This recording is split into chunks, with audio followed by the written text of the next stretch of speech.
তোরা ঐতিহ্য। হ্যাঁ ঐতিহ্য মানে আর কিছু কম করে সমস্যা নেই।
আসলে এই ব্যবসা আমাদের 80 বছর আগে আমার দাদা করে গেছে, আমার বাবা করছে, এখন আমি করতেছি, আমার ভাই সহ 26 বছর।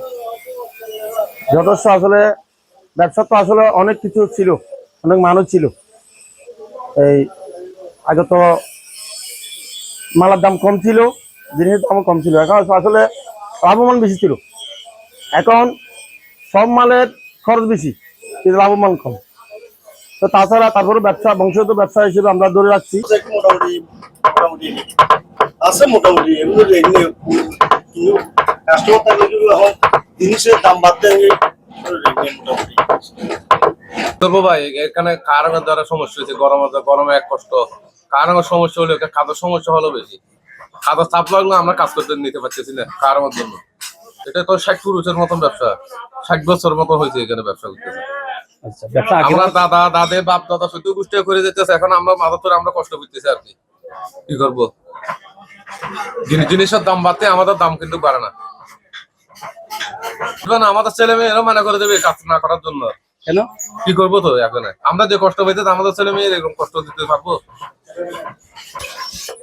এখন দাদা একটা বদলে একটা ইয়ে বরাবর জিনিসের দাম বাড়তে, মানুষের দাম বাড়তে, কাজ করে আরাম মানে ওইলের দাম বাড়তে, লোকের দাম বাড়তে। এক বছর 3,000 টাকা বেতন, কি করে চলবো? এটা বেতন কি করে দিব?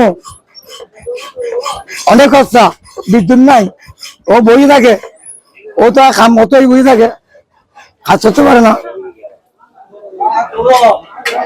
অত আমার ভাগ্য দুর্ভাগ্য, দুর্ভাগ্য মানে কারণ মানে কাজ করতে পারি না। আমার পূর্বপুরুষের দোকান, আমার দাদা করে গেছে, এটা আমার বাপ করতেছে দোকান।